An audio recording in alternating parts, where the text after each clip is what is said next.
wabarakatuh.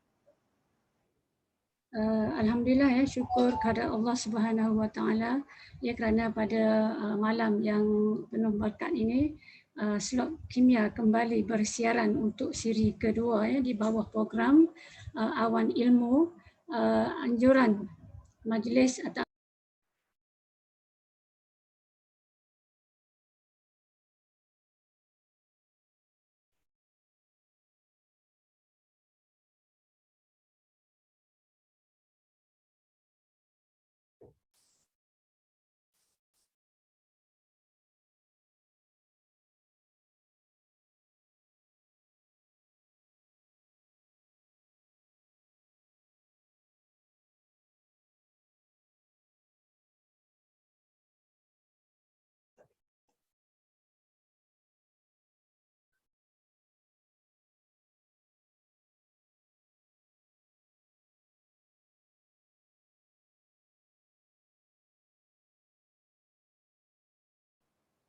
okey, boleh dengar? Kalau tadi ada masalah teknikal sikit.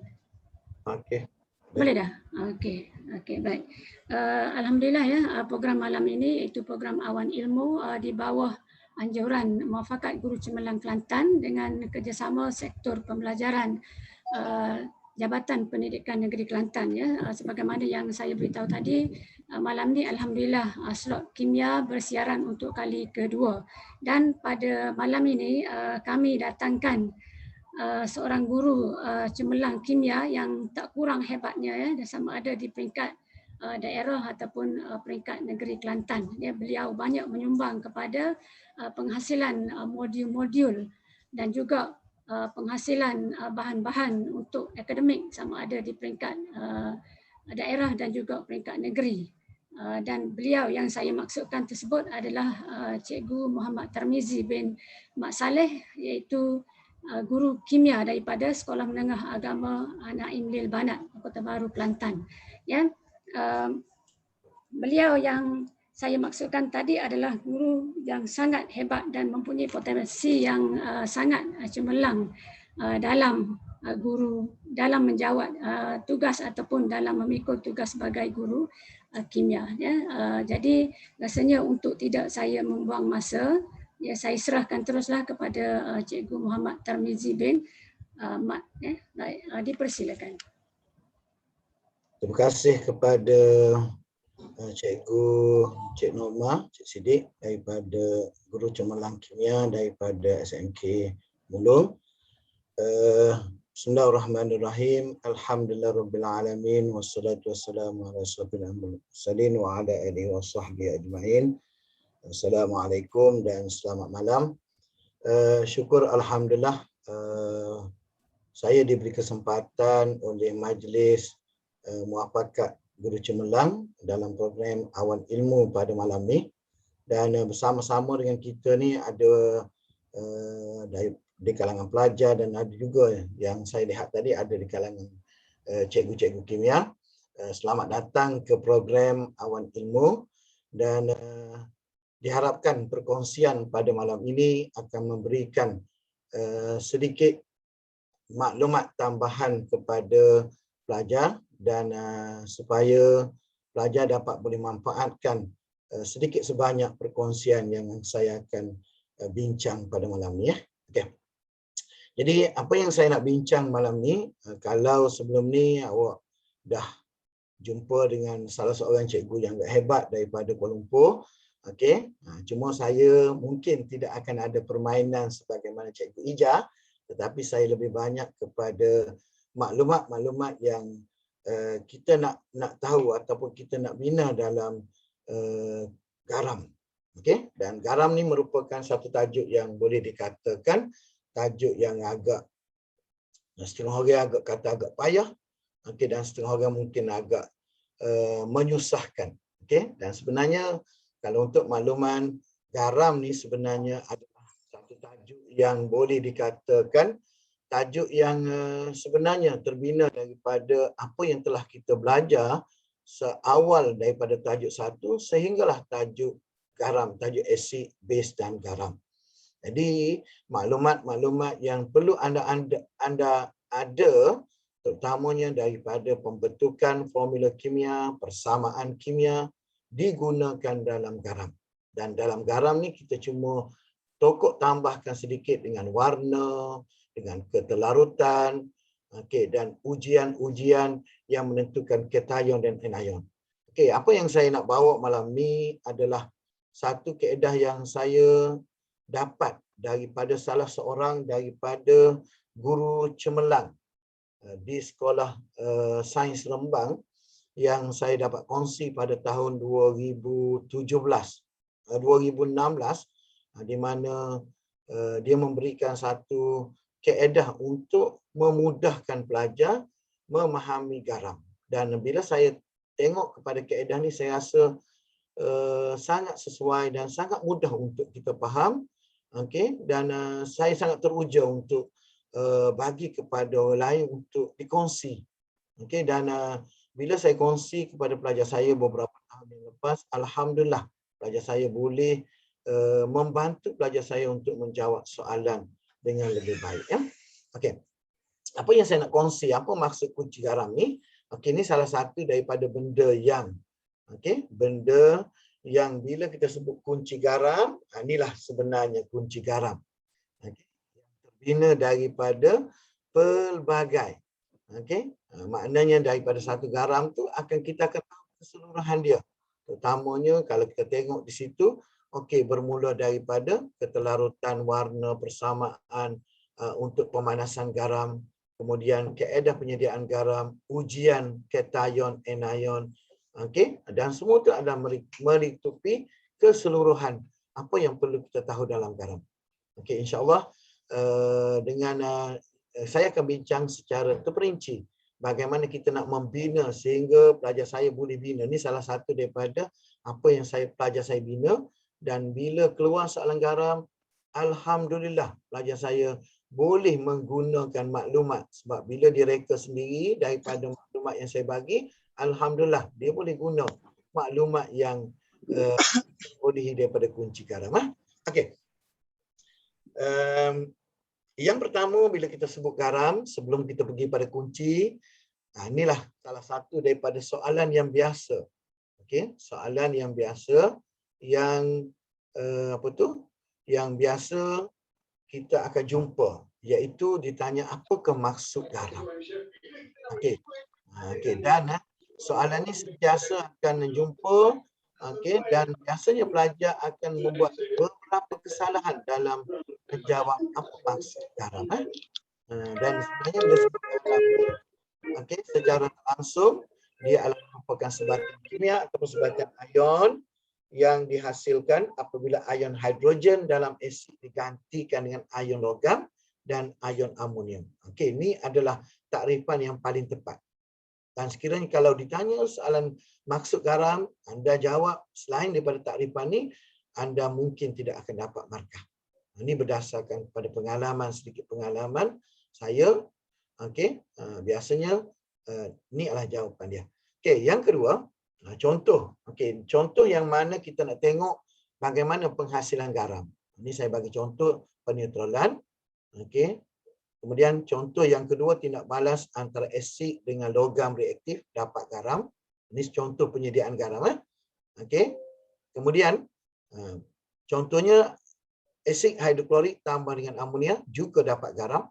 Tindak balas antara asid dengan amonia aqueous, iaitu tindak balas peneutralan. Okey. Dan kalau tengok dalam buku, ni adalah salah satu daripada takrifan yang ada untuk garam. Garam dan sebatan ion yang terbentuk adalah ion hidrogen daripada asid digantikan dengan ion logam atau ion amonium. Okey. Dan ini salah satu contoh soalan yang biasa anda akan jumpa nanti. Okey, contoh soalan. Okey, dia bagi satu petikan di atas untuk mengelirukan kita. Kemudian ditanya apa maksud garam. Okey, ini salah satu saya ambil daripada contoh soalan trial SPM. Okey, cuma saya nak ambil soalan SPM tu, tak jumpa soalan SPM, mungkin ada tapi tak sempat nak ambil lah. Okey, jadi ni contoh. Okey, kemudian kita pergi. Bila sebut sahaja garam, kunci yang pertama adalah merujuk kepada keterlarutan garam. Dia akan tanya apakah jenis garam. Dan bila kita nak bincang berkaitan garam, bila kita diberi satu garam, yang pertama yang perlu terlintas dalam kepala kita, garam ni larut ke tak larut? Okey, itu yang pertama yang biasa kena ada dalam kepala anda, garam ni larut ke tak larut? Okey, bila garam ni larut, apa yang kita perlu tahu? Okey, bila larut, okey, bagaimana kita nak menyediakan garam larut? Okey, jadi konsep kita dah terarah kepada satu, iaitu penyediaan garam larut. Kalau garam tak larut, penyediaan garam tak larut. Okey, jadi maknanya konsep yang pertama mesti tahu jenis garam. Okey, dan biasanya semua pelajar sedia maklum dengan garam larut. Okey, cuma saya nak tunjuk bagaimana satu pengelasan yang boleh kita bina dalam bentuk yang agak simple. Okey, jadi kalau biasa saya rasa pelajar dah tahu, okey, anak tu apa? Okey, anak tu adalah amonium, natrium dan kalium. Okey, jadi semua garam anak larut. Okey, bermaksud apa-apa yang kita biasanya saya tegaskan kepada pelajar saya, apa-apa yang kita jumpa dengan di depannya bermula dengan amonium, natrium dan kalium, tak kira di belakang dia apa, dia adalah merupakan garam larut. Sebagai contoh saya ambil, katalah seorang tu diberi nama Siti. Bermaksud kita tahu dah, Siti itu adalah perempuan. Walaupun di belakang tu Siti tu, contoh Siti Tarmizi, tapi dia masih perempuan. Sebab apa? Sebab bermula dengan perkataan Siti. Jadi sama dengan konsep anak ni. Okey. Kemudian selain daripada tu kita ada semua garam karbonat tak larut, semua garam sulfat larut kecuali PCB, plumbum, kalsium dan barium. Jadi untuk ketelarutan garam ni kita menghafal yang sedikit, kita dapat yang banyak. Contoh, kita hafal garam sulfat yang larut, semua larut. Kita mungkin bila sebut semua larut tu banyak, tetapi kita hafal yang tak larut. Jadi kalau datang kepada kita, okey, katakanlah magnesium, magnesium sulfat, bermaksud dia larut sebab yang tak larut hanyalah 3. Okey. Dan selain pada tu, okey, yang ni dah ada dalam nota saya. Okey, cuma saya nak bawa kepada anda sedikit malam ni adalah bagaimana saya nak bina satu kaedah, okey, satu kaedah di mana memudahkan anda untuk membina satu keadaan di mana kita boleh ingat dengan lebih cepat. Okey. Jadi kalau kita tengok di sini, okey. Kita bina satu,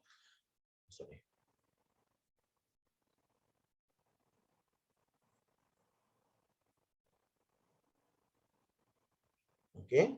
Kita bina satu bika. Okey. Kemudian dalam bika ni, okey, walaupun tak cantik bika tak apa. Okey, dalam bika ni kita letak di dalam ni adalah SO4. Okey. Kemudian 2 negatif. Jadi bila duduk dalam bika ni bermaksud dia adalah larut. Kemudian kita letak yang tak larut di luar. Okey, sorry. Okey. P C A B A. Okey, lukisan tak cantik tak apa. Yang penting maklumat tu sangat penting. Okey. Okey. Itu yang pertama. Jadi maknanya yang dalam bika tu adalah larut.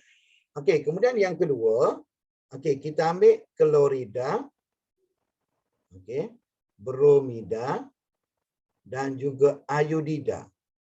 Okey, larut. Okey, kalau buat ke bawah. Okey, nak buat ke bawah pun tak apa. Okey.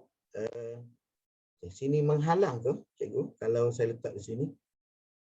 Okey. Okey. Nampak ke sini ni? Okey. Kita ada P. Okey. Atas. Okey. P. Plumbum. Argentum. Dan juga mercury. Okey. Alah, tak Macam mana ya? Oh, sorry.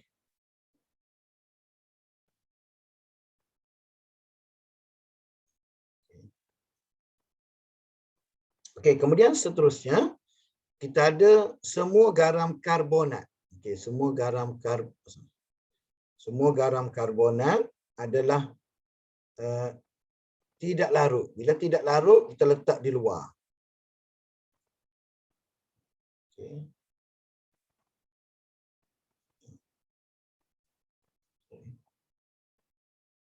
Semua garam karbonat adalah tidak larut. Bila tak larut, kita letak di luar. Ini saya tersalah letak di dalam. Okay. Okey, kita letak di luar. Okey, kita letak CO3. Okey, CO3 to minus. Okey, kemudian kita letak di dalam ni semua garam karbonat tak larut, tapi yang larut adalah anak. Okey. Kemudian satu lagi kita ada semua garam nitrat adalah larut, kita letak di dalam. Okey, letak di dalam. Bermaksud dalam ni adalah semuanya nitrat larut. Kemudian ada lagi dua yang melibatkan logam, okey, iaitu melibatkan oksida. Semua oksida tidak larut. Okey, tidak larut, tetap di luar. Kemudian kecuali adalah NaK. Okey, dan semua hidroksida tidak larut dan merupakan base. Yang larut adalah merupakan alkali, iaitu anak BC. Barium dan juga barium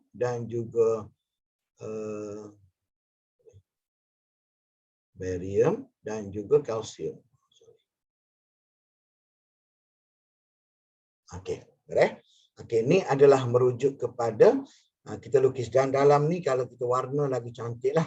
Warna kan. Ini maknanya yang dalam ni air. Okey, minta maaf dia punya apa tu lukisan tu tak bercantik. Ni saya nak saya lukis kalau saya dah bagi kepada anda, mungkin anda tengok macam tu. Kalau kita lukis kita akan dapat lebih maklumat. Okey. Yang ni merujuk ketelarutan. Okey, contoh soalan yang melibatkan ketelarutan. Okey. Cik Norma, kalau saya letak ni nampak semua ke? Nampak semua. Nampak. Sebab okay, dekat saya ni ada terhalang sikitlah. Okey. Okay, jelas ya. Jelas, okey, boleh. Okey.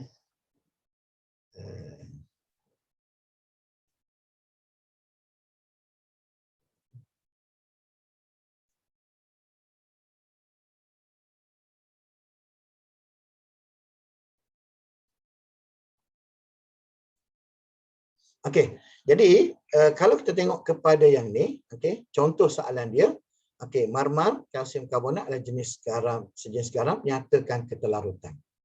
Okey. Contoh yang kedua, kalsium karbonat adalah garam tak larut.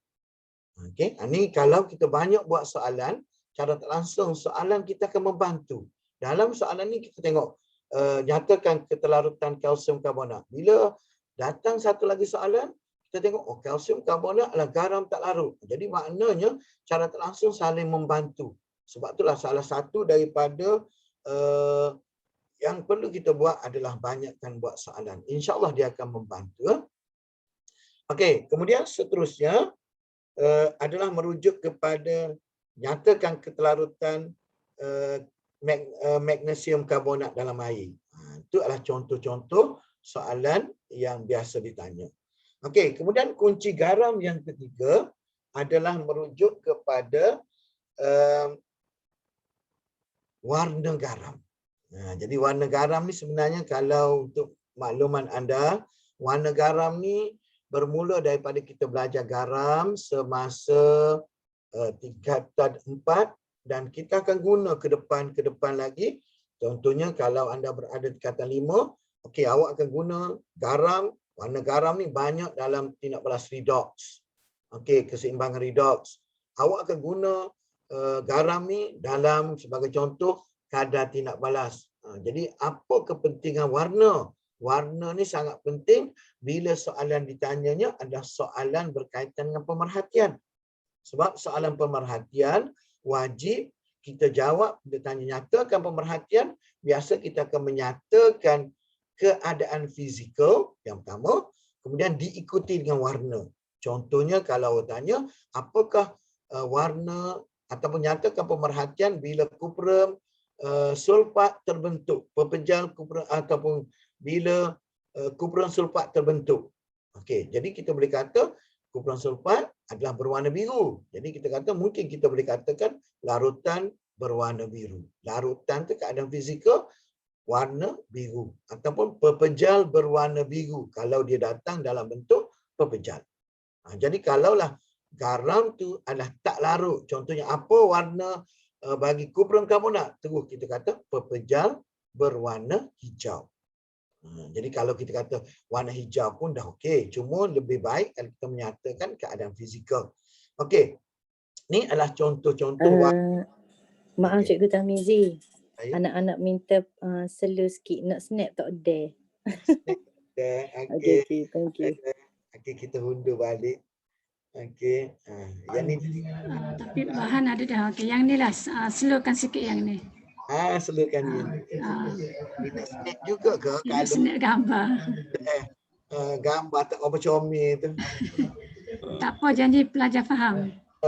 Jadi saya sebenarnya bila tulis hatan ni jadi biasalah tulis touchscreen ni kadang-kadang dia lari sikit. Okey. Okey. Jadi kalau ada apa-apa boleh mencelah. Okey.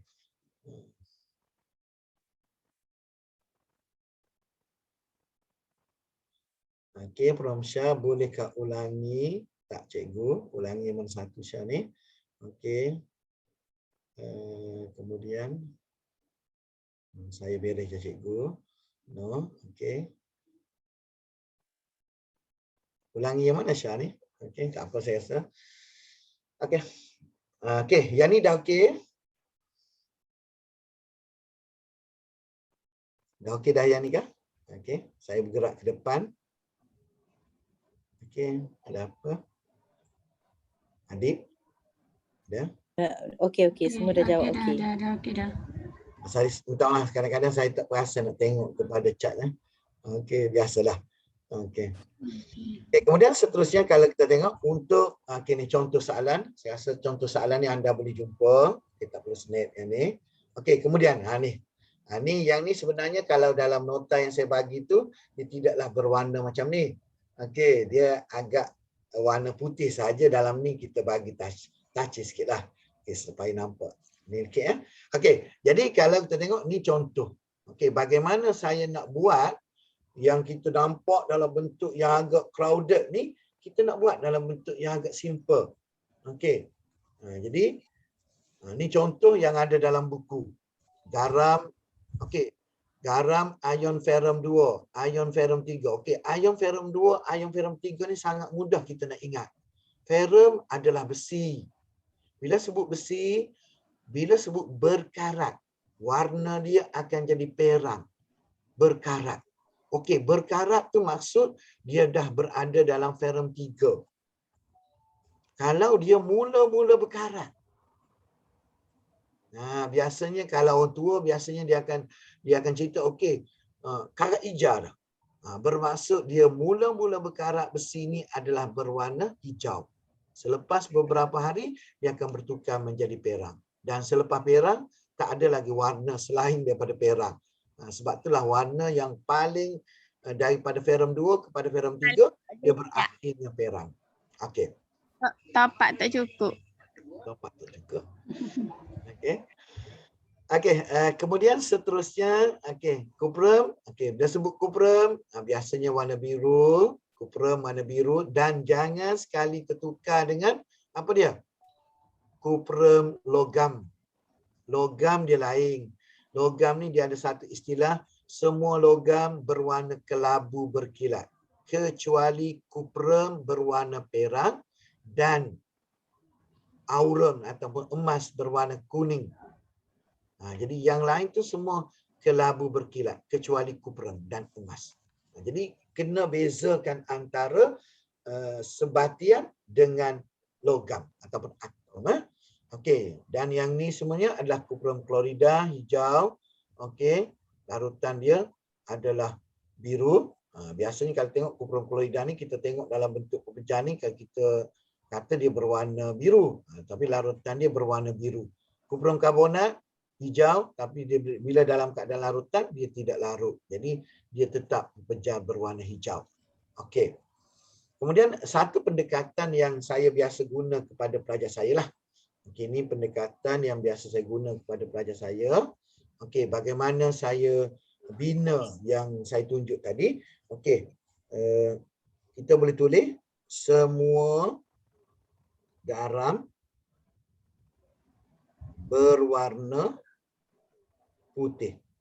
Okey, semua garam berwarna putih. Buat besar sikit putih. Okey.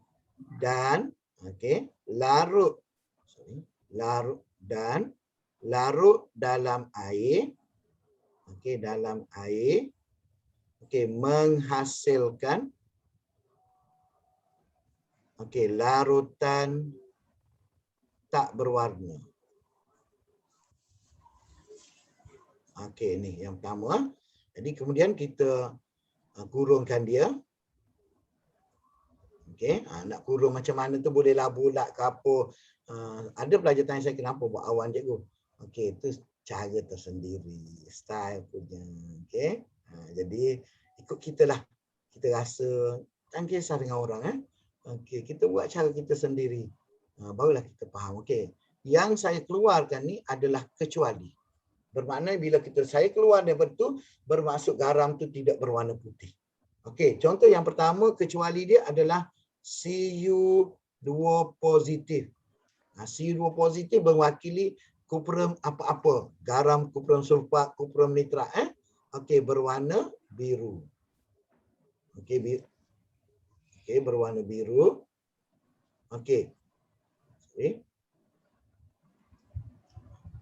Aku pula sebab next. Okey, kemudian keluar pula satu lagi, kecuali lagi. Kita letak di sini adalah CuO hitam. Okey, hitam. Sorry. Okey, CuO hitam. Okey, hitam. Kemudian CuCO3 hijau. Okey. Kemudian yang kedua Fe. Okey, 2 positif. Umum dia adalah hijau. Okey. Kemudian Fe 3 positif adalah berwarna perang. Umum dia. Okey. Kemudian ini berkaitan dengan 3 ion ni. Okey, kuprum, perum 2, perum 3. Kemudian seterusnya kita ada bila dipanaskan ZnO. Kemudian PbO. 2 logam yang ada 2 suasana iaitu semasa panas dan semasa sejuk. Jadi kalau yang ni semasa panas adalah berwarna kuning. Kuning semasa panas. Okey, kuning semasa panas. Okey, kemudian putih semasa sejuk. Okey, semasa putih sewaktu sejuk.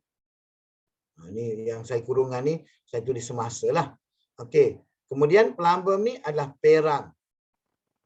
Perang, panas. Okey, kemudian kuning semasa sejuk. Okey, dan satu lagi adalah PbI2. Okey, PbI2 berwarna kuning. Okey, itu adalah konsep warna. Okey, satu lagi untuk konsep warna ni mudah ya cara nak ingat zinc. Okey, bila kita je ZINK, zinc oksida, K itu kuning. Dan warna semasa sejuk dan semasa panas ni beza dia, semasa sejuk, semasa panas dia warna terang. Jadi kalau kuning semasa panas, yang bila sejuk mesti dia lebih terang, iaitu warna putih. Ataupun yang kedua kita ambil plumbum oksida. P untuk plumbum, P untuk perang. Plumbum dua oksida. Dan bila perang semasa panas, bila dia sejuk warna semakin kurang, dia ada warna kuning. Itu cara untuk kita buat pendekatan supaya kita mudah ingat. Dan bila kita boleh menguasai garam, boleh dikatakan anda boleh menguasai banyak tajuk dalam kimia. Terutamanya kalau kita tengok ada banyak kaitan. Cuma malam ni saya tak bawa perkaitan antara tajuk-tajuk dalam kimia. Okey. Okey. Lee KL, boleh tak cikgu boleh tanya tak? Okey, nak tanya apa Lee? Ada Lee nak tanya apa?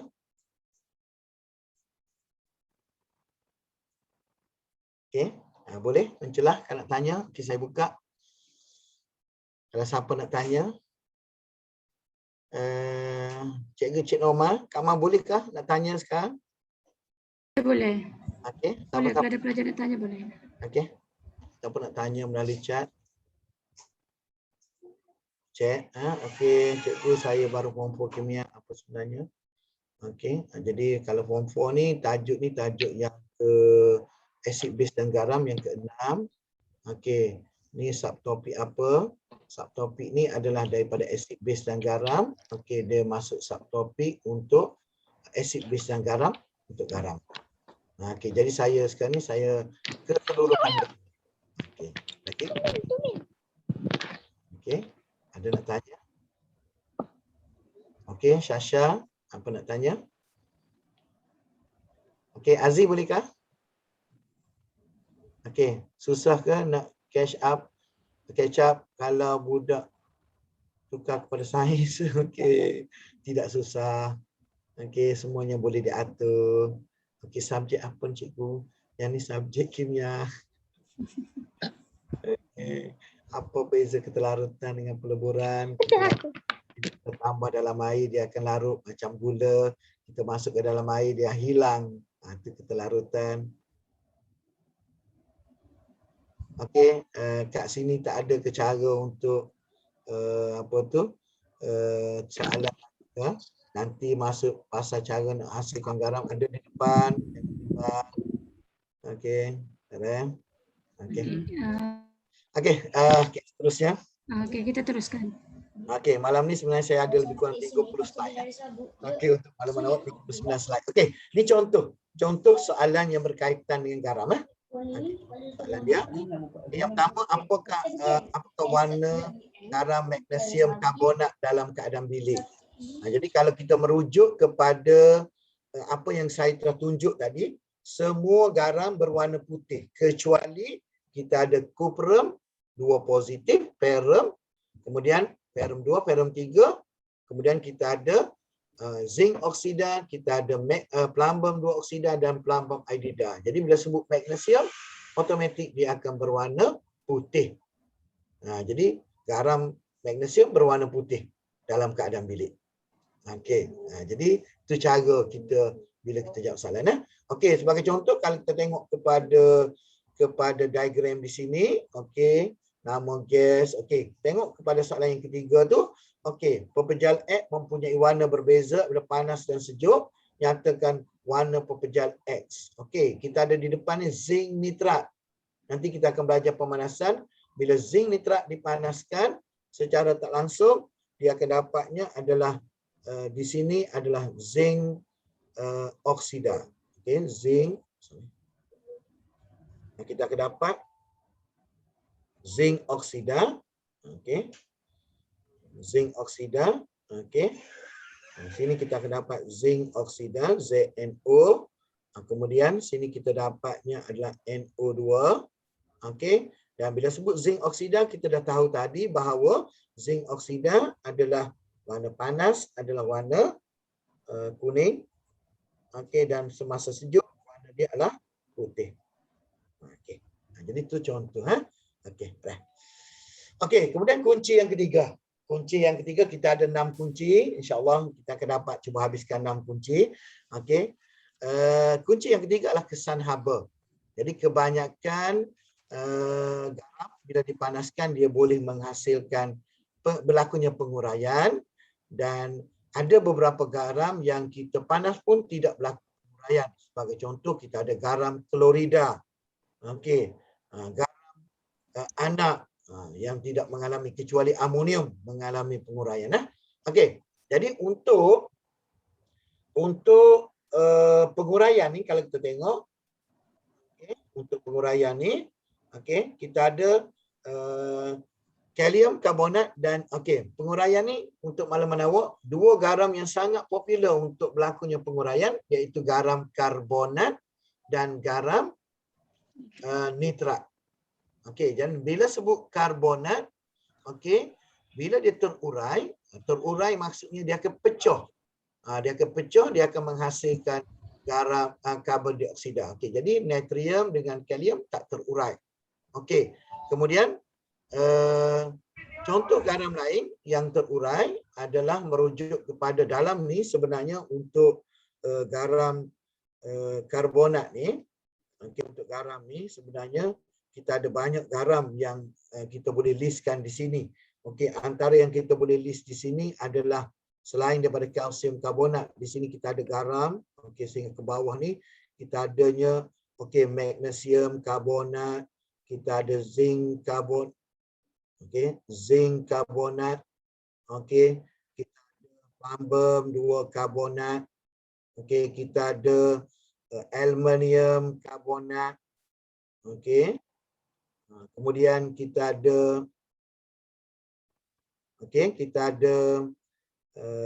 apa lagi? Ferrum.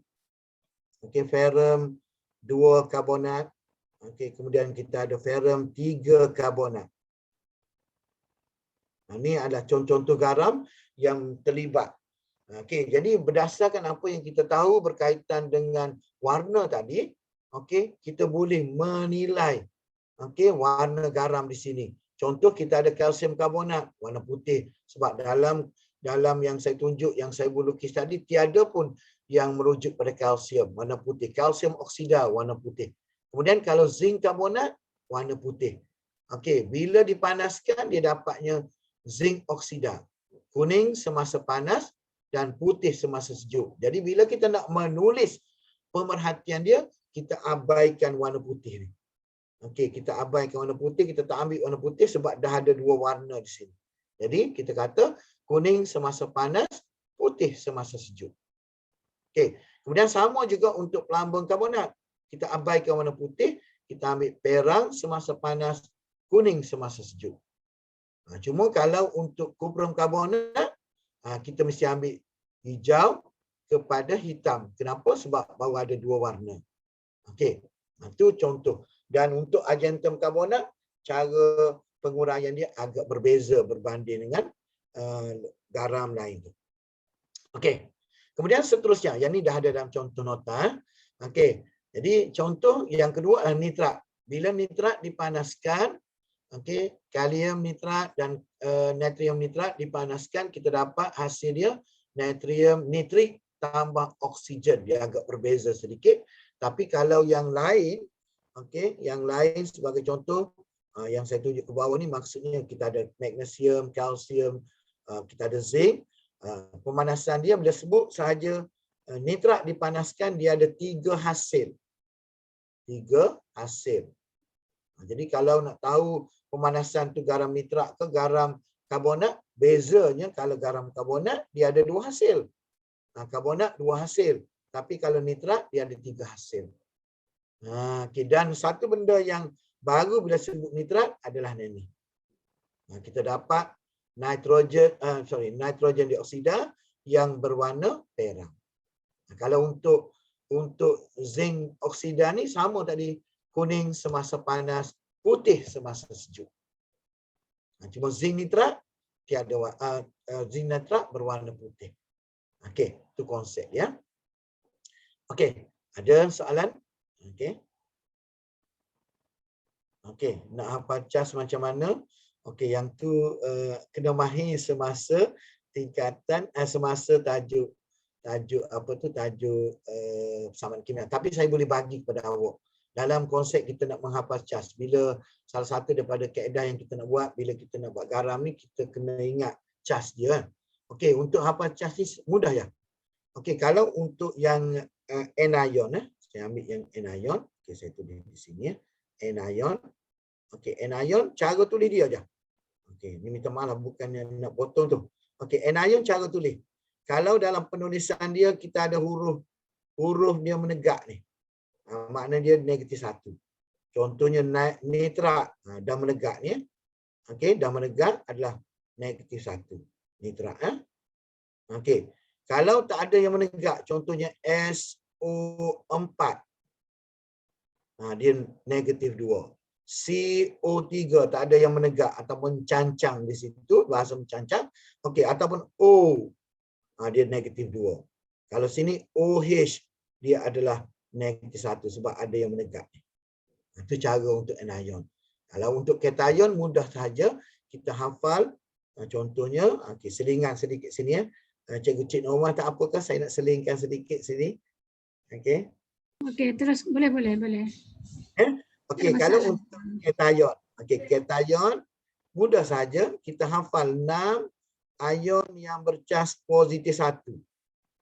Apa dia? Bermula daripada kalium, natrium, okey, kemudian hidrogen, kemudian lithium, kemudian argentum, kemudian amonium. Ini adalah 6 ion yang positif 1. Kemudian satu lagi kita ada dua ion yang positif 2.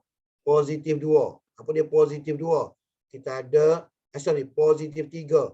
Kita ada aluminium dan kita ada satu lagi adalah ferrum 3. Walaupun ferrum 2 ada, kita ada ferrum 3 dan selebihnya yang tak ada ni adalah positif 2. Jadi kalau sebut barium positif 2, kalsium positif 2, magnesium positif 2 yang tak ada dalam senarai. Sebab tu saya kata konsep saya, kita menghafal yang sedikit, kita dapat yang banyak. Bukannya kita menghafal yang banyak, dapat sedikit. Okey. Saya harap yang tu dah boleh membantu sedikit. Okey. Kemudian, okey. Selain daripada garam-garam yang terurai tadi, ada juga beberapa garam yang boleh terurai. Contohnya, amonium klorida boleh terurai, zinc sulfat boleh terurai, ferrum 2 sulfat boleh terurai. Dan kalau garam-garam sulfat yang lain tidak boleh terurai. Dan kalau kita tengok bila garam karbonat terurai, dia akan dapatnya adalah merujuk kepada karbon dioksida. Sebab dalam karbonat ni, okey, CO3 2 negatif ni, kita akan dapat CO2 lah. Nah, mudah je kaitan dia. Ini bukan persamaan. Okey, daripada nitrat, NO3. Jadi senangnya kita dapat NO2. Kemudian daripada amonium. Jadi amonium yang hampir dengan dia adalah amonia. Penguraian sebagai contoh, NH4 buang 1 H positif dapat NH3. NO3 kita buang 1 O kita dapat NO2. CO3 buang 1 O kita dapat CO2. Itu cara nak mengingat. Tapi tidak balas tidak berlaku demikian. Cuma cara untuk kita ingat. Sebab yang penting bila kita ingat kita faham. Kalau kita sekadar menghafal, dia tidak memberikan impak yang sangat tinggi. Okey. Jadi contoh yang ni yang awak boleh tengok dalam buku. So sebagai contoh soalan yang diberi. Garam X berwarna putih. Dipanaskan, baki berwarna putih semasa berwarna putih semasa panas, selepas disejukkan. Maknanya panas, putih dan sejuk tu adalah warna panas, warna putih. Bermaksud dia tidak melibatkan garam berwarna. Jadi tidak melibatkan garam berwarna. Kalaulah zinc mesti ada kuning dan putih. Ferrum, bila kita panaskan ferrum, okey, kita dapatnya ferrum 3. Contoh dapat ferrum 2. Ferrum 2 adalah merujuk kepada warnanya hijau. Plumbum ada plumbum oksida. Okey, kemudian kubrum ada kubrum oksida, warna hitam. Jadi contoh bila kita nak meramal. Okey, ini sebagai contoh saja. Okey. Kemudian ini contoh yang ada yang saya boleh bawakan di sini. Okey, contohnya dikata dalam Raja 6 menunjukkan radas bagi pemanasan serbuk kuprum 2 karbonat. Dia bagi dah. Kuprum 2 karbonat. Okey, jadi kita pun tulis kuprum 2 karbonat. Kuprum 2 karbonat. Okey, bila sebut kuprum 2 karbonat, kita balik semula kepada sebablah saya nak supaya nanti awak boleh bina tadi. Okey, bina dia punya kunci garam tadi dalam bentuk catat alik. Okey, kuprum CuCO3 dipanaskan. Kita pun ingat CO3, CO2. Okey, satu lagi, ada satu O lagi, ada satu C. Jadi tambah satu lagi apa dia? Tambah dengan CuO. Jadi kalau kita total balik, dapatlah CuCO3. Okey, kemudian dikata nyatakan perubahan terhadap air kapur dan namakan gas terbebas. Okey, gas adalah gas karbon dioksida. Dan apa yang berlaku kalau gas karbon dioksida melalui air kapur? Air kapur akan menjadi keruh. Okey, kemudian dikata nyatakan warna baki selepas pemanasan. Baki selepas pemanasan apa? Okey, adalah kuprum oksida. Apa nama kuprum 2? Apa warna kuprum 2 oksida? Adalah warna apa? Kuprum 2 oksida? Hitam. Hitam. Okey, alhamdulillah. Okey, jadi nanti okey, dah. Okey, kemudian seterusnya. Ini contoh soalan supaya at least bila awak tengok kunci, awak tahu apa dia soalan. Okey, sekarang ni kita nak pergi kepada kunci yang keempat. Kunci yang keempat adalah penyediaan garam terlarutkan ataupun dipanggil soluble salt. Untuk kita menyediakan garam larut, kita ada pilihan 4 kaedah. Dan salah satu kaedah yang saya buat di sini sebagai sampel kepada awak. Jadi sebenarnya bila saya bagi kunci kepada awak dalam handout yang saya bagi tu, bila awak nak sedia apa-apa garam, awak sekadar tengok sahaja daripada apa yang telah saya letak di sini. Okey? Apa yang telah saya letak di sini, awak cuma ubah sedikit asid. Okey, mungkin nak ubahnya adalah asid. Okey, nak ubah asid. Kalau garam-garam lain, okey. Jadi kita akan ubah asid. Ni benda-benda yang kita boleh ubah asid. Ataupun kita nak ubahnya, okey, serbuk kuprum kalau garam lain. Okey, dan benda-benda lain yang di bawah tu selain daripada okey bersamaan satu lagi mungkin kita kena ubah. Yang lain tu sama saja. Jadi langkah pertama bila awak nak buat kunci garam, nak buat catat alik, awak sekadar ambil maklumat daripada sini. Jadi yang menjadi masalah kepada pelajar bila dia nak buat garam, nak buat eksperimen ataupun nak buat uraikan satu penyediaan garam, dia tak jumpa sumber. Jadi saya dah menyediakan sumber kepada awak. Awak sekadar ambil dan tiru sahaja. Dan bila awak buat beberapa kali, benda tu akan masuk dalam kepala. InsyaAllah. Okey. Okey, ini adalah yang saya ambil daripada buku. Okey, ini contoh bagaimana nak menyediakan garam terlarut dan garam tak terlarutkan. Jadi kalau ni sekadar untuk awak faham konsep nak menyediakan dia berdasarkan dia. Okey, dua ni. Okey, cuma saya lebih mementingkan tata cara ataupun prosedur. Okey, prosedur yang perlu awak buat. Okey, yang ni untuk garam. Cikgu Ji. Okey. Cikgu Ji, saya Cikgu Nuraini ni maaf. Tengok slide yang tadi tu saya rasa ada silap sikit lah. Silap sikit. Okey, nanti. Yang tadi tu. Ada typing error kot. Typing error? Yang penyediaan yang tadi tu senarai penyediaan garam terlarutkan ni sebelum ni. Ada yang 4 tu kan? Mana? Yang ni ke?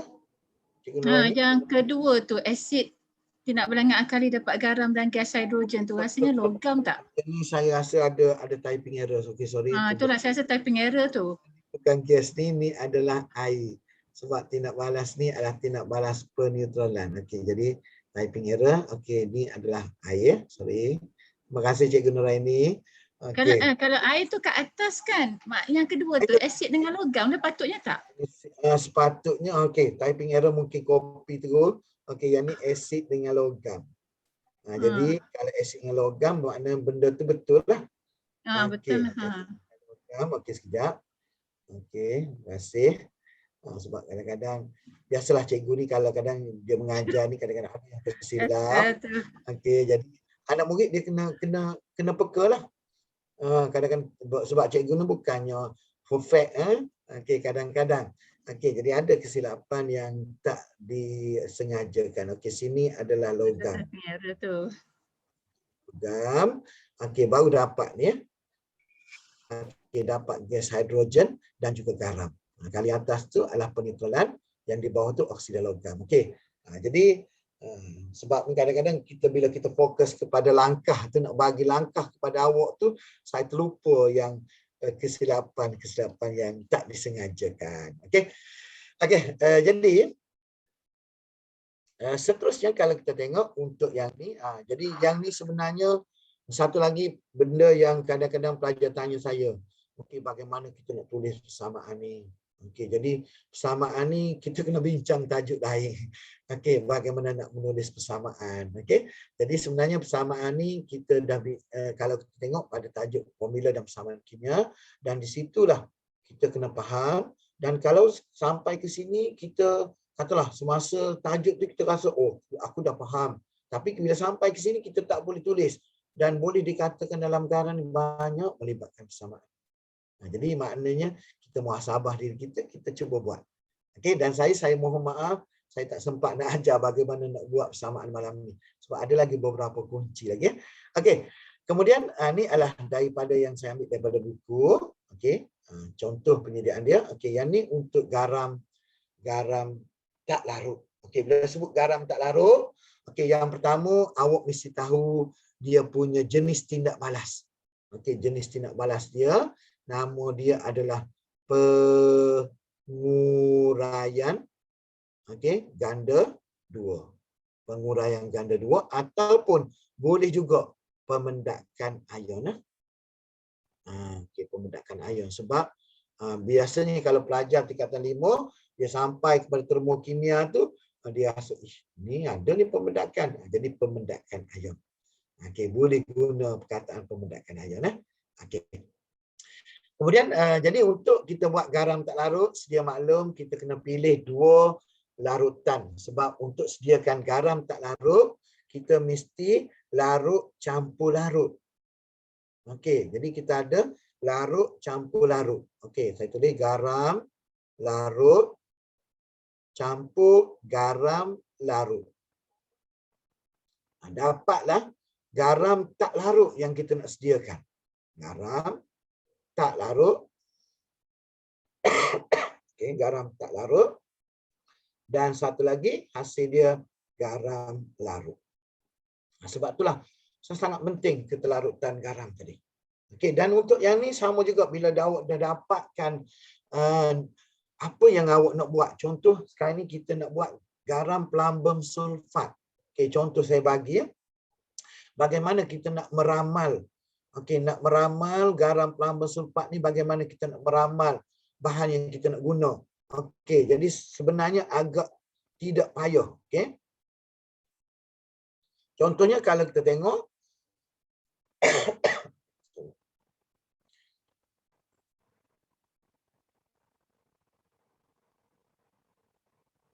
okey, katakanlah saya ambil saya ambil plumbum sulfat. Okey, kita pecahkan ke depan ni, ke depan dia ni. Okey, kita bubuh satu adalah plumbum. Bahan pertama plumbum, bahan kedua adalah sulfat. Okey. Jadi syarat untuk dapatkan garam larut mesti larut tambah larut, dan kita rujuk kepada yang saya lukis dalam bikar tadi. Apa yang larut? Apa benda yang larut?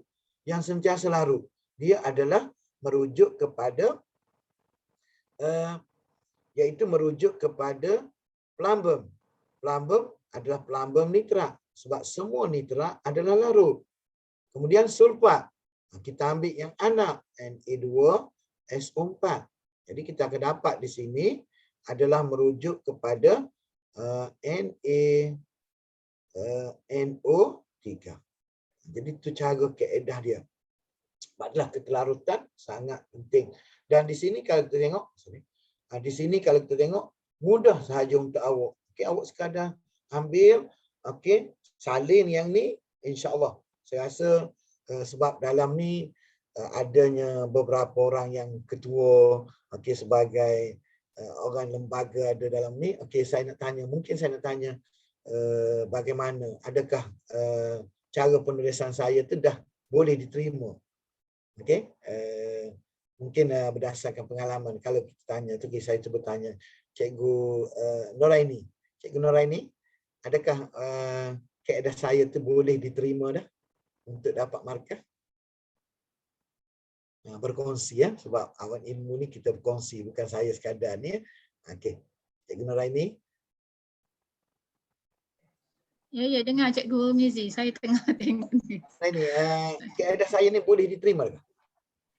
Daripada atas A, B, C. Tambahkan nama data nafsa sebab dalam contoh kalau kita biasa sebut, bila kita nak buat apa-apa yang melibatkan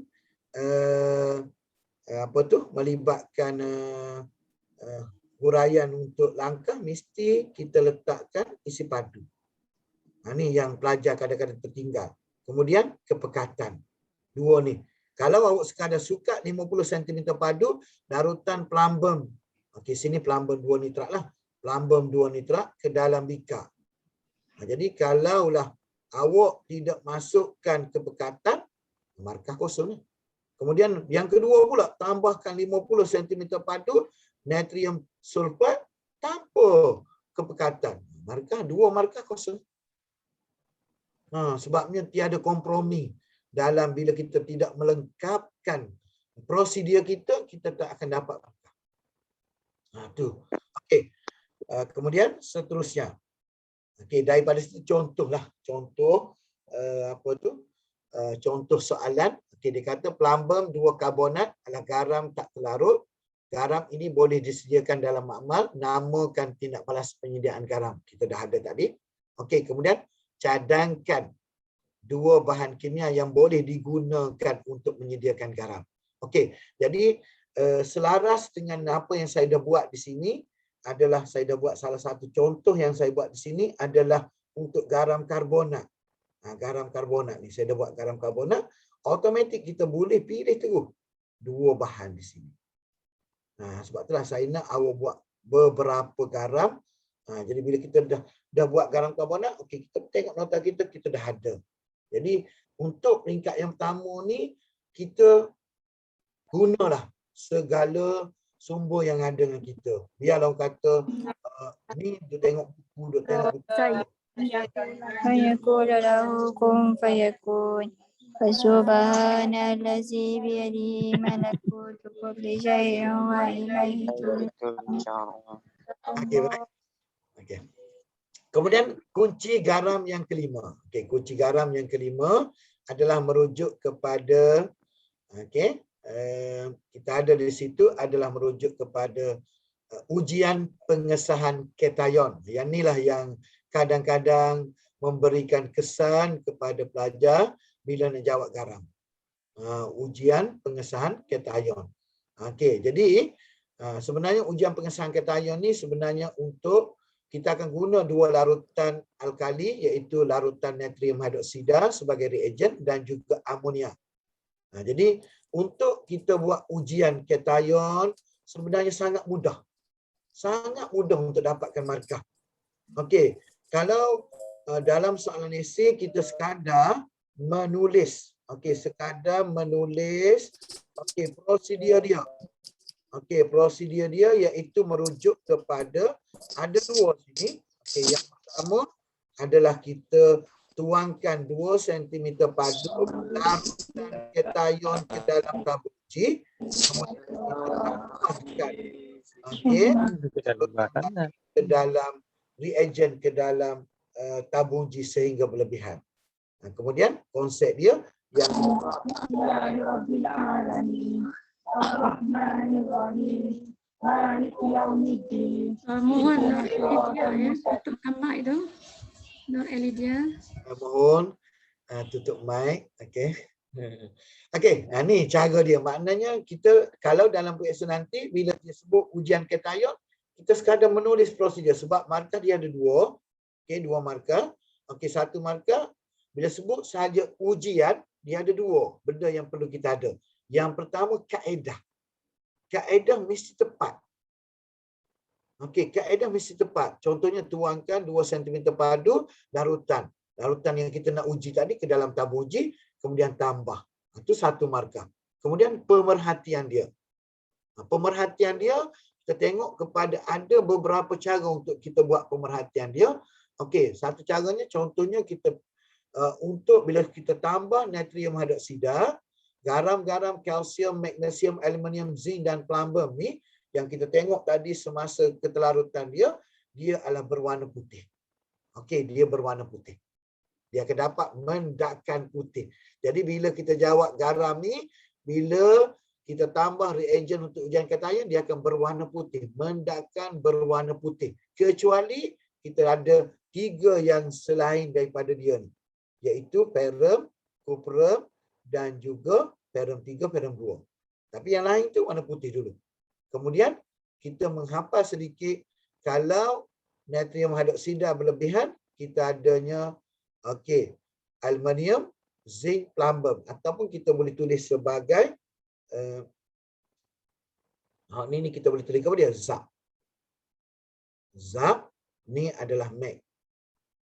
Mag yang tak larut mag, yang larut zap. Jadi zap. Okey, kemudian untuk kalau kita tengok untuk amonia, amonia ni satu dia adalah kalsium tak ada perubahan. Tapi kalau yang tak larut di sini dia bertukar pula. Dia jadinya adalah magnesium, aluminium, plumbum ataupun dia boleh tulis sebagai mag. Okey. Kemudian yang larut adalah zinc saja. Yang larut jadi cara untuk kita mengingat Okey, jadi kalau untuk perum 2, perum 3 biasalah mendakan hijau, mendakan perang.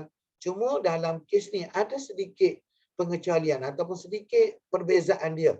Bila kita tambah reagen amonia aqueous ke dalam larutan yang mengandungi cuprum sehingga berlebihan, kita dapati mendakan biru terbentuk dan melarut atau melarut menghasilkan larutan yang berwarna biru. Itu je. Perum 2, perum 3, dua-dua kita tambah reagen tak larut. Mendakan hijau tak larut. Okey. Okey, kemudian ni adalah salah satu yang saya kongsi daripada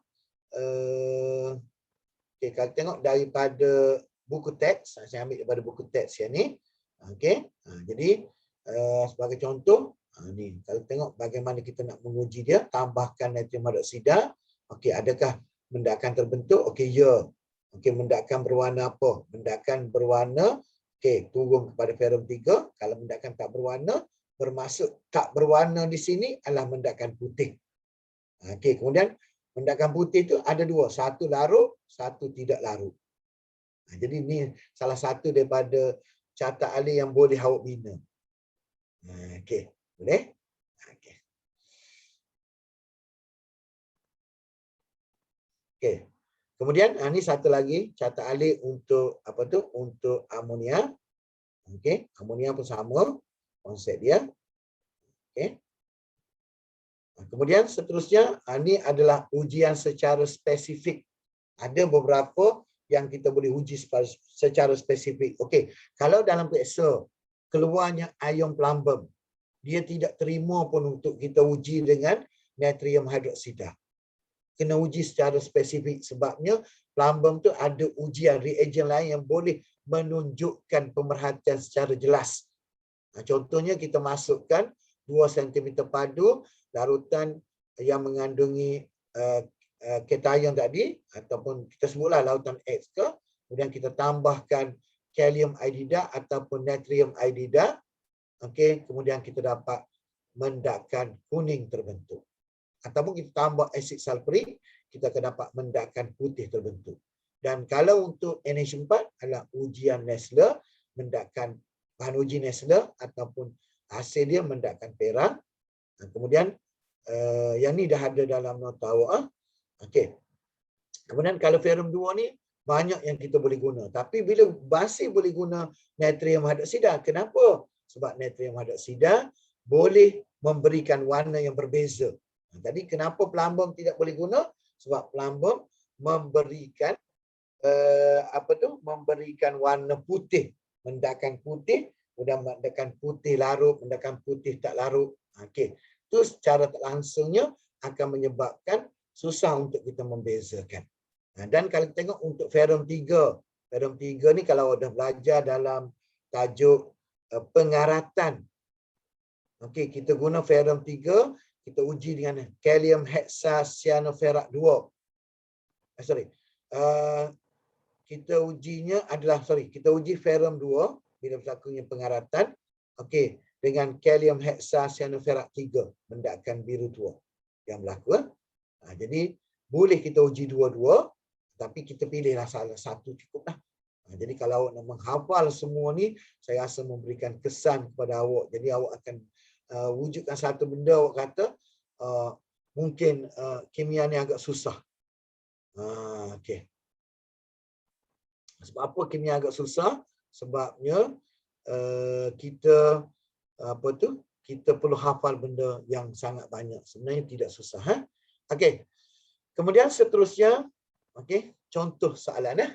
Okey, huraikan secara ringkas satu ujian kimia untuk menunjukkan sisa air buangan yang telah dirawat tidak mengandungi ion kuprum 2. Okey. Ini soalan yang agak pelik sedikit. Huraikan secara ringkas satu ujian kimia untuk menunjukkan air sisa buangan yang telah dirawat tidak mengandungi ion kuprum 2. Jadi bila sebut ion kuprum 2, kita boleh guna natrium hidroksida. Kalau sebut ion kuprum 2, tapi dia tidak mengandungi. Bermaksud dalam ujian dia nanti, kita akan dapati tiadanya mendakan biru, tiadanya mendakan biru yang tidak larut bila kita tambah natrium hidroksida secara berlebihan. Jadi konsep ni, soalan ni agak kebat. Okey, agak kebat di mana kalau biasa dia tanya soalan menjurus kepada ujian, tapi di sini dia tanya soalan menjurus kepada bagaimana kita nak pastikan dia tiada ion kuprum 2. Jadi maknanya kita buat kaedah sama iaitu sukat 2 cm padu larutan air sisa buangan ke dalam tabung G. Kemudian tambahkan larutan 2 cm padu larutan natrium hidroksida sehingga berlebihan. Pemerhatian dia, kita kata tiada mendakan biru terbentuk. Tiada mendakan biru terbentuk.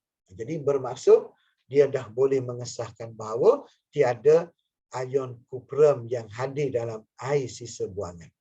Okey. Okey, saya nak tanya Cikgu Najib, okey, adakah cara saya jawab tu boleh membantu? Cik, nak tengok Cikgu Najib.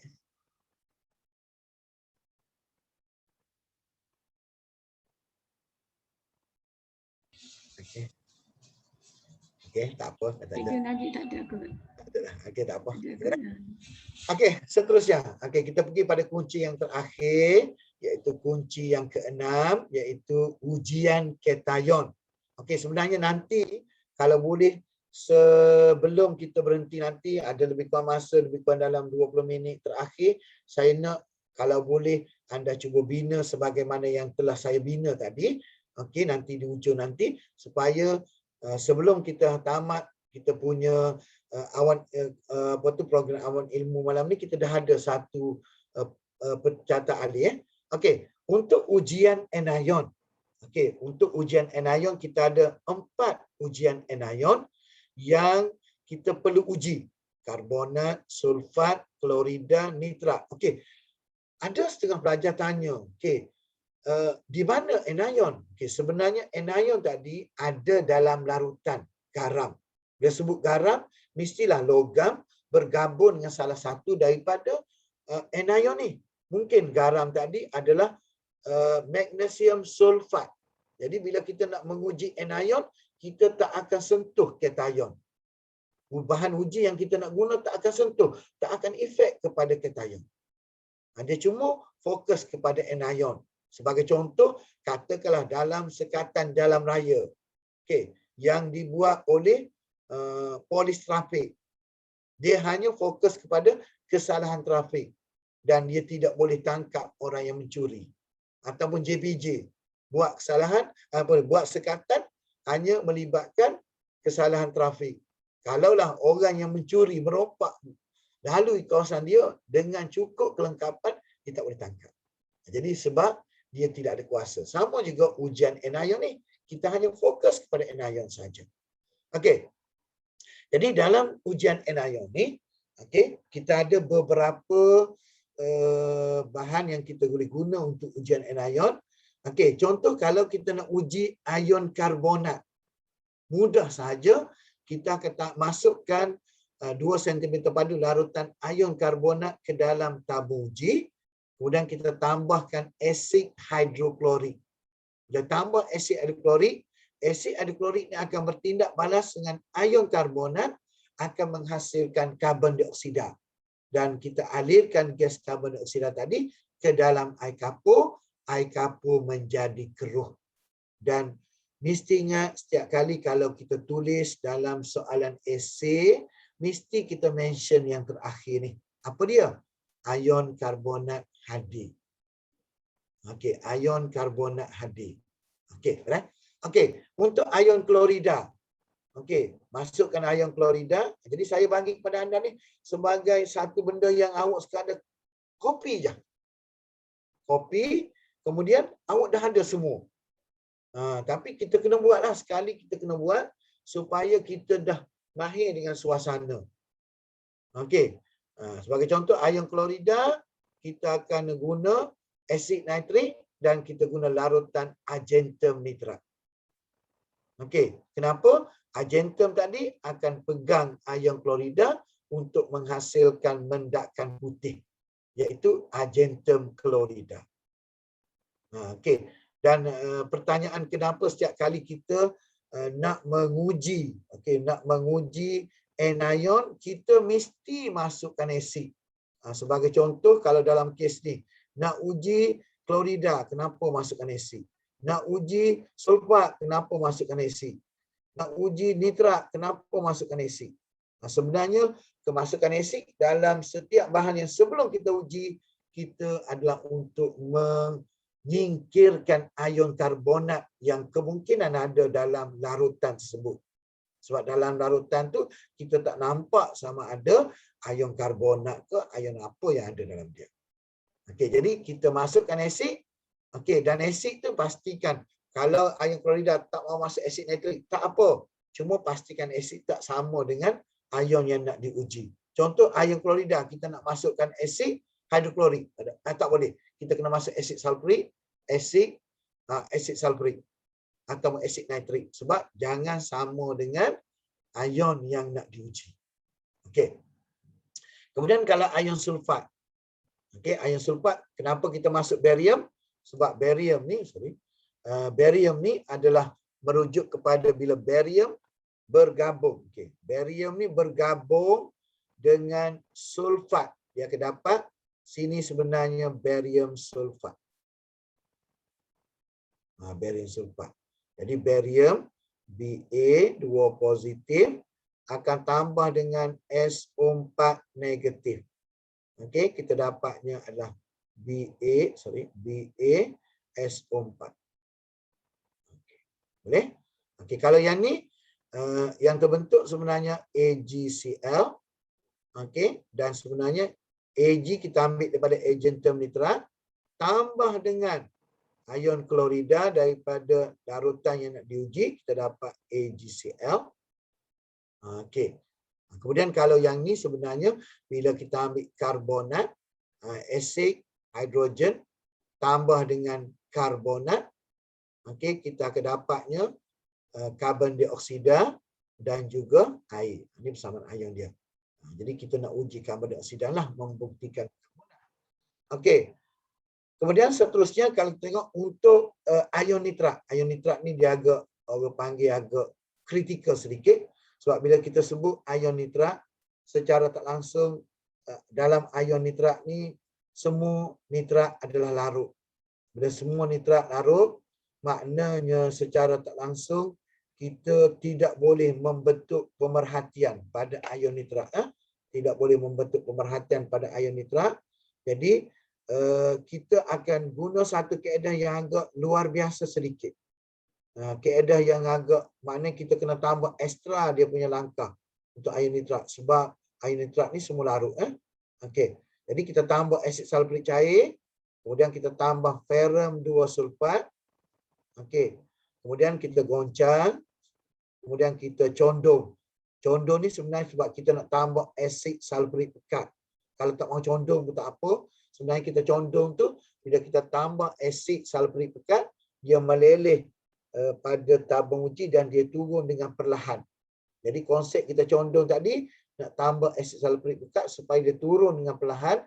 Dan bila turun dengan perlahan, secara tak langsung di situ, dia akan bergabung dengan ferrum 2 dan dia akan menukarkan ferrum 2 kepada ferrum 3. Sebenarnya cincin perang ni adanya ferrum 3. Ferrum 3 hadir. Sebab dalam konsepnya asid sulfurik pekat tu boleh bertindak sebagai ejen pengoksidaan, menukarkan ferrum 2 kepada ferrum 3. Dan satu lagi biasa yang biasa kita guna juga, dia panggilnya adalah merujuk kepada kepada dia panggilnya adalah roda impian. Okey, kalau boleh saya cuba lukis roda impian. Okey, roda impian yang ini biasa digunakan. Okey, kita bahagikan kepada 3. Okey, ini adalah nitrat. Okey, ini adalah klorida. Ini adalah sulfat. Okey, sulfat. Okey, jadi untuk roda impian ni kita cuba tulis asid yang setara dengan sulfat, asid sulfurik. Okey, dan asid sulfurik. Okey, dan kita letak juga di sini adalah ferrum sulfat, ferrum 2 sulfat.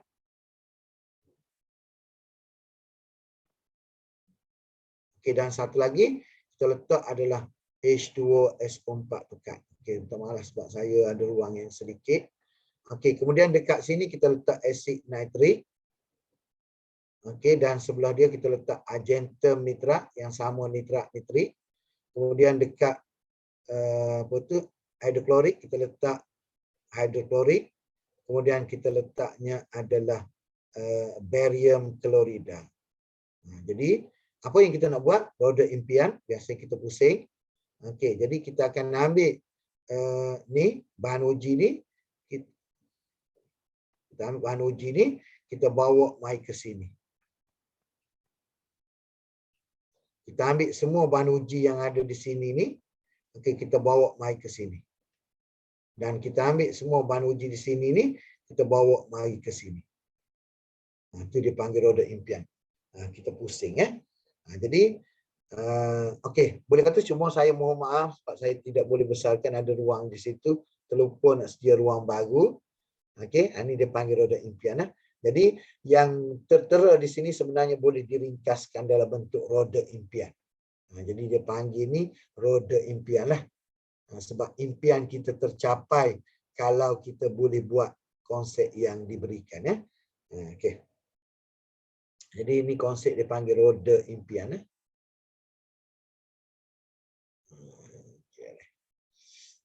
Okey.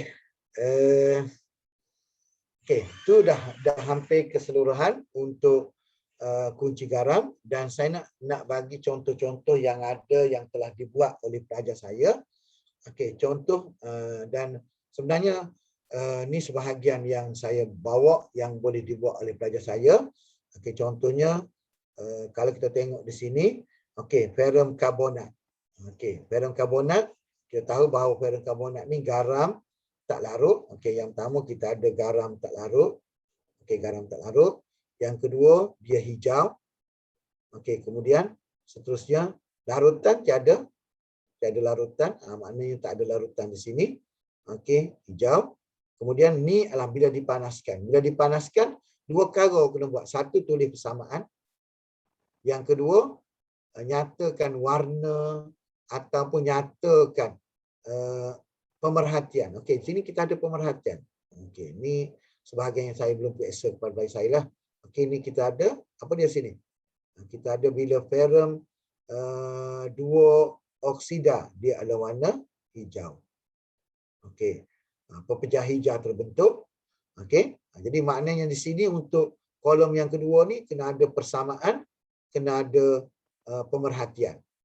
Okey, kemudian yang ketiga, kaedah penyediaan. Kaedah penyediaan, kalau kita tengok untuk garam tak larut, kita ambil pilih dua bahan, ferrum nitrat, argentum karbonat. Okey, jadi argentum karbonat. Okey, ni sebenarnya bukan argentum karbonat, ni adalah natrium karbonat. Okey, natrium karbonat.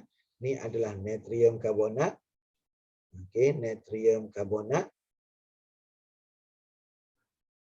Okey, sorry. Natrium karbonat, kita dapat natrium nitrat.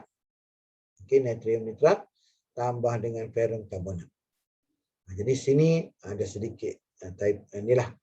Minta maaf sebab saya ambil sampel yang saya tak baiki lagi. Natrium. Okey, natrium Allah. Natrium karbonat, Ne2CO3.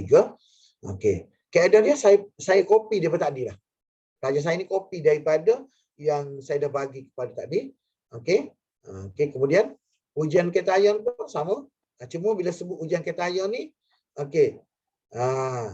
Jadi kalau kita sebut ferrum karbonat ni ada sedikit. Ini sebenarnya kita tambahkan asid dulu. Sebab ferrum karbonat ni dia pepejal.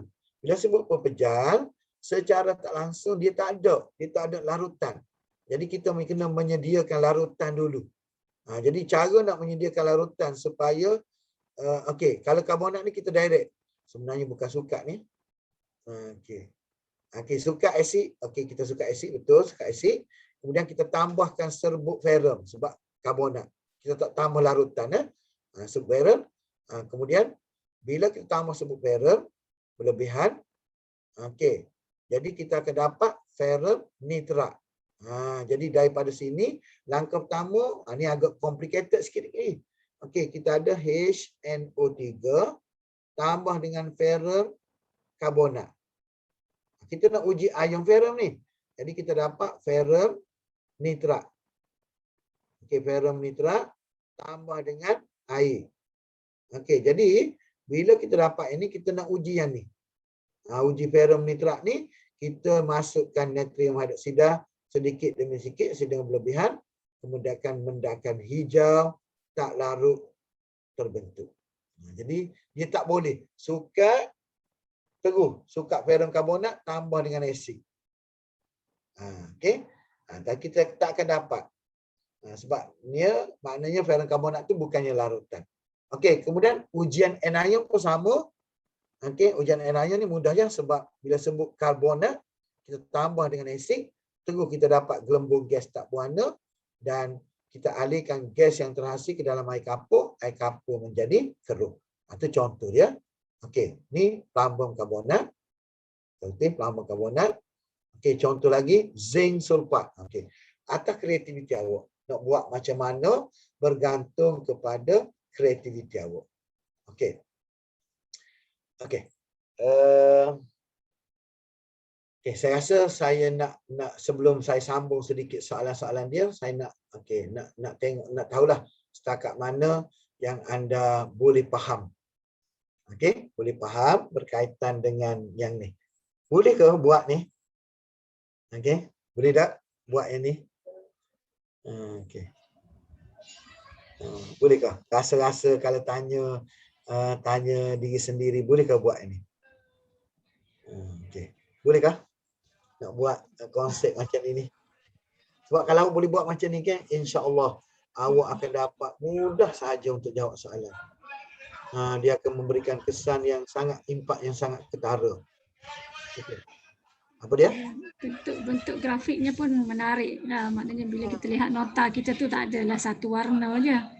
Dia kalau boleh kan, kita buat atas cara kita sendiri. Okey, contoh yang ni, ni mungkin dia minat sikit, dia letak situ.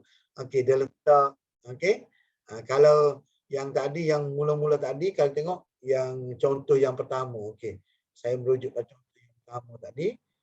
Okey.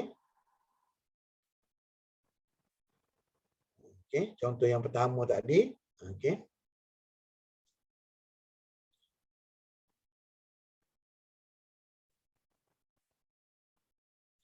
Okey, saya ambil slide yang pertama tadi. Okey, slide pembuka bicara tadi. Ni contoh dia. Okey, contoh yang ni agak menarik. Okey. Kalau kita tengok contoh yang ni, okey, kalau boleh tengok, ni contoh ni. Kalau boleh buatlah. Okey, bagi saya boleh nak 1000 daya, tak nak 1000 dalih. Okey. Jadi kalau anda boleh buat. Cuma dalam kes ni ada sedikit kesilapan juga. Okey. Jadi contohnya kalau kita tengok untuk yang ni, okey, untuk yang ni dia ada pepejal ni. Okey, ada sedikit kesilapan. Ni adalah bukan pepejal putih, ni pepejal biru. Pepejal biru. Okey, biru. Biru dan larutnya biru juga. Okey. Ni maknanya ni salah satu contoh. Okey. Bolehkah kalau buat macam ni? Tanyaan. Jadi kalau nak jawab soalan tu sangat mudah. Bagi saya sangat mudah kalau boleh buat macam ni lah. Okay. Dan saya sangat berharap anda boleh buat macam ni untuk dipanggil kunci garam. Dan bila kita buat macam ni, kita sangat confident untuk jawab soalan garam. Okey. Okey. Jadi kita akan berhenti pukul 10 ke Kak? Ya, mungkin ada pelajar yang nak tanya ke, boleh dipersilakan kalau Cikgu Tamizi dah habis slide-nya. Okey, saya sebenarnya ada nak share sedikit lagi soalan dia, apa tu? Dia punya sekejap, dia punya apa tu? Soalan, contoh soalan. Saya nak tunjuk sikit contoh soalan. Okey, boleh teruskan. Okey, contoh soalan dia. Okey, ni contoh soalan. Okey, soalan yang saya ambil daripada contoh soalan ni. Okey, contoh soalan kalau kita tengok. Okey, ni salah satu contoh soalan. Okey. Dia kata serbuk zinc ditambah kepada 2 asid berbeza menghasilkan garam G, garam L. Okey, makna di sini kita ada zinc. Kalau tambah dengan asid sulfurik, garam G ni dapat zinc sulfat. Jadi, dia kata secara ringkas huraikan satu ujian kimia untuk mengesahkan anion dalam garam J dan garam L. Maknanya, kita dalam garam J, kita ujinya sulfat. Dalam garam L, kita ujinya klorida. Okey, itu je. Contoh soalan agak mudah. Okey, ni soalan tu yang agak melibatkan soalan yang melibatkan carta alih. Okey. Jadi, kalau kita tengok, yang ni soalan biasa. Okey, dia kata tuliskan formula kimia natrium hidroksida dan warna dalam keadaan aqueous. Jadi kalau kita tengok dalam kita formula kimia natrium hidroksida semua kita tahu. Okey. Kemudian kalau kita tengok warna dia, kita tahu bahawa bila kita lukis dalam bika tadi, kita lukis gambar tadi, semua garam berwarna putih larut dalam air menghasilkan larutan yang tak berwarna. Jadi kalau kita tengok ada tak dalam tu natrium? Tak ada. Jadi natrium tak berwarna. Okey. Kemudian seterusnya ni adalah tindak balas dia. Okey, penyediaan tindak balas. Okey, contoh dia tanya, okey, tindak balas antara natrium hidroksida menghasilkan garam X dan sebatian Y. Contoh. Okey, kemudian satu lagi adalah namakan mendakan Z dan dalam tindak balas 2. Okey, namakan mendakan Z dalam tindak balas 2. Okey, garam X ni kita dapat natrium klorida tambah dengan argentum nitrat. Jadi kita ada natrium klorida tambah dengan argentum nitrat. Jadi bila kita nak jawab soalan yang melibatkan catat alih, kita terus tulis di soalannya. Okey, sini kita ada natrium klorida tambah dengan sini adalah argentum nitrat AgNO3, dan kita akan dapatnya adalah AgCl tambah dengan natrium nitrat. Jadi kalau ditanya mendakan Z adalah garam tak larut, adalah argentum klorida. Jadi kalau yang ni pun kita boleh terus tulis di sini, bila asid hidroklorik tambah natrium hidroksida, terus kita selesaikan natrium hidroksida tambah dengan asid hidroklorik menghasilkan natrium klorida tambah dengan apa dia? Air. Jadi sebatan Y itu adalah air. Okey.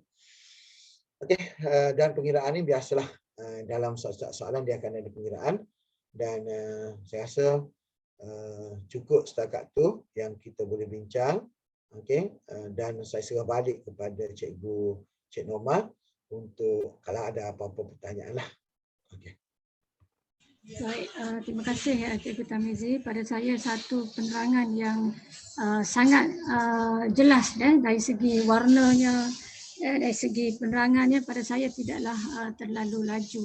Pelajar boleh ikut satu persatu. Rasanya kita ada lebih kurang dalam 5 minit lagi. Kalau ada pelajar yang nak tanya boleh tulis di ruangan chat.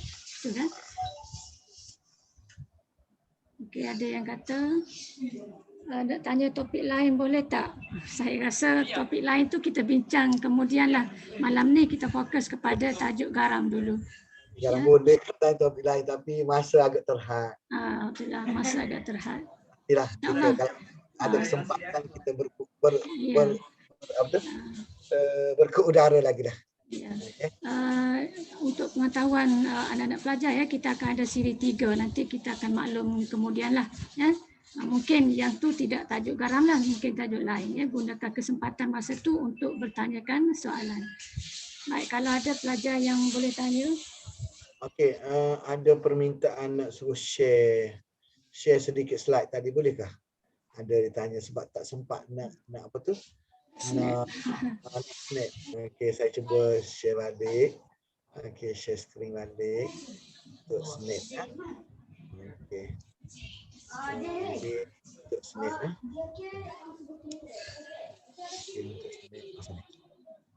Untuk snap balik ya. Okey, ini contoh yang anda boleh ambil.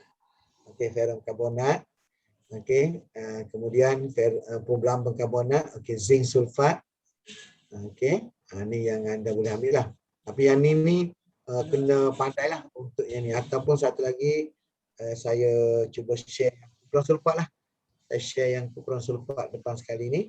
Okey, kupron sulfat. Okey, yang ni. Ni. Yang ni, okey. Ni sebagai guide ya untuk awak buat. Okey. Jadi cadangan saya kalau kita nak buat, pilihlah sebagai contoh pelambang karbonat, yang ditanya kupron nitrat, kupron sulfat. Tapi kalau kupron sulfat tu melibatkan kunci yang kedua tak ada lah. Jadi biasanya kita pilih nitrat dengan karbonat sebab dia adanya bahagian pemanasan, kesan haba. Kalau lain tu biasanya kita kurang pilih lah. Okey.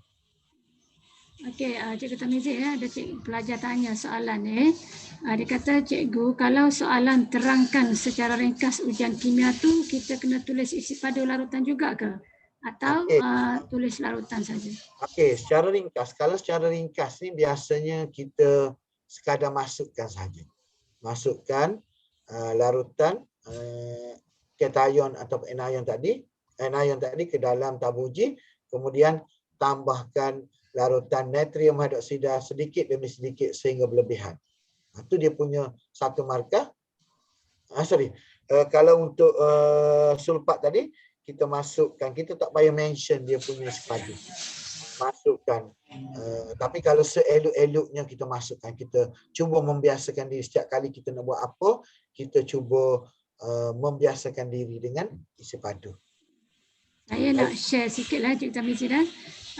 Kalau kita nak menerangkan secara ringkas ujian kimia tu, kita kena ada 3K lah selalunya. 3K. K yang pertama tu adalah kuantiti. Biasa kita amalkan, tuliskan kuantiti berapa isi padu. Kemudian K yang kedua tu adalah prosedur ataupun kaedah, dan yang ketiga K tu adalah kesimpulan atau pemerhatian. Itulah yang saya boleh tambah di situ. Saya rasa saya setujulah dengan Cikgu Cik Norman tu.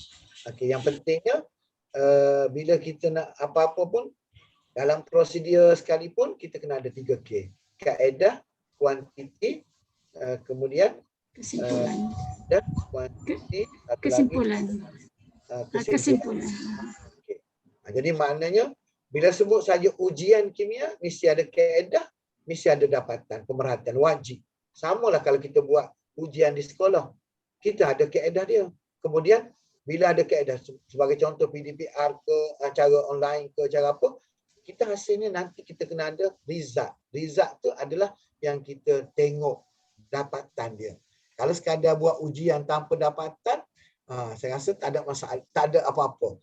Okey, kalau soalan nak pemerhatian, boleh tak jawab tiada perubahan kalau warna tak berubah sebelum selepas. Okey, boleh? Jangan kata tiada pemerhatian. Jangan. Sebab beza sama tu. Tiada perubahan dengan tiada pemerhatian. Jadi benda tu hampir sama. Tapi kalau tiada perubahan, okey. Kalau tiada pemerhatian, salah. Okey. Okey. Ada lagi yang nak tanya? Okey, saya stop sharing sini. Ada lagi kan? Rasanya tak ada kot. Okey. Jadi baik. Masa Jadi, kita dah sampai 1 minit. Okey. Jadi saya selaku moderator malam ni mengucapkan terima kasih banyak-banyaklah kepada Cikgu Muhammad Tarmizi atas perkongsiannya yang sangat menarik pada saya. Saya sendiri pun baru dapat, terutamanya yang dalam BIKA tu, ya, keterarutan garam menggunakan konsep BIKA tu. InsyaAllah kami akan kongsikan dengan anak-anak pelajar lah, ya, dan sangat mudah diingat untuk konsep keterlarutan garam dalam air itu. Yang saya boleh simpulkan di sini, kunci kepada tajuk garam ada 6 dah. Yang pertama dari segi keterlarutan garam. Yang kedua yang kita kena ingat adalah warna garam, kemudian kesan haba ke atas garam, kaedah penyediaan garam sama ada garam larut ataupun garam tak terlarutkan. Kemudian ujian kation dan seterusnya ujian anion. Jadi sekiranya anak-anak pelajar boleh menguasai ke-6 kunci ini, insya-Allah tajuk garam pada saya tidak lagi menjadi tajuk yang sukar. Sebab sebelum ini ramai pelajar-pelajar mengatakan tajuk garam ini adalah killer chapter. Kalau diberi pilihan mereka akan pinggirkan soalan ini dan dia tidak akan jawab. Sebab katanya soalannya agak susah. Tapi kalau mengikut kaedah Cikgu Tarmizi tadi, kuasai 6 kunci ini, insya-Allah kita boleh jawab, dan minta anak-anak pelajar kena buat latihan lah, ya, setakat untuk malam ini saja tak cukup. Ya, jadi kalau tidak ada apa-apa, rasanya setakat itu saja untuk malam ni, ya, dan saya ucapkan, ya. Okay, saya sekali lagi saya ucapkan terima kasih kepada majlis Betul Guru Cemerlang, terutamanya hos Cikgu Ruziah dan sama-sama Guru Cemerlang, kerana sudi menjemput saya walaupun saya tidak secemerlang mana. InsyaAllah dengan perkongsian tu akan memberi banyak manfaat kepada pelajar, dan yang lebih penting pelajar cuba kongsi dengan orang lain. Bila kita kongsi dengan orang lain, insya-Allah ilmu kita lebih berkat, lebih bermanfaat, dan kita akan dapat faham lebih baik. Sebab bila kita nak kongsi tu, kita sebenarnya kita dah faham. Kalau kita tak boleh kongsi, bermaksud kita tak faham. Okey, Ya, saya rasa itu saja dari saya. Ya, terima kasih Cikgu Tarmizi. Kita jemput Cikgu Tarmizi tu kerana cemerlang lah tu. Baik, kita share ilmu. Baik, saya rasa setakat itu saja malam ni. InsyaAllah kita jumpa lagi di lain waktu. Baik, daripada saya, Assalamualaikum warahmatullahi wabarakatuh, dan sekian. Terima kasih. Thank you, Zah. Waalaikumsalam. Terima kasih. Terima kasih. Cikgu, boleh saya tanya soalan? Terima kasih cikgu. Terima kasih. Thank you. Okey. Cikgu, saya nak tanya soalan boleh? Okey. Cikgu, saya nak tanya soalan. Okey, apa nak? Najwa nak tanya soalan tu. Saya nak tanya soalan. Macam Cooper 12, Cu12, dia warna biru. Tapi pada redox reaction, dia warna brown. Kenapa ya, cikgu? Okey, dia macam ni. Kalau copper tu, kalau dia sebatian, dia berwarna biru. Sebatian. Apa paham sebatian? Compound. So dia sebab dia bila gabung dengan positif dengan negatif, dia akan berwarna biru. Tapi kalau dia logam, dia adalah atom tadi, logam tadi, dia berwarna perang. Brown. Ingat. Jadi bila kita nak nyatakan, sebabnya copper ni salah satu daripada transition element, di mana salah satu ciri transition element membentuk ion berwarna. Ion berwarna, sebatian berwarna. Tapi kalau dia tak membentuk ion atau sebatian, dia kekal dengan warna perang ataupun brown. Okey, adakah saya jawab? Betul. Jadi awak kena ambil konsep lagi, kena menghafal semua logam berwarna kelabu berkilat kecuali cuprum berwarna perang dan aurum berwarna kuning. Yang lain semuanya kelabu berkilat. Cuma saya tak tunjuk dalam skrin saya lah. Okey. Okey, terima kasih cikgu. Okey, Zee tamatkan ya. Terima kasih Cikgu Tamizi, terima kasih Kak Amar. Nanti insyaAllah anak-anak malam esok AdMed ya. AdMed bersama-sama dengan tim AdMed lah.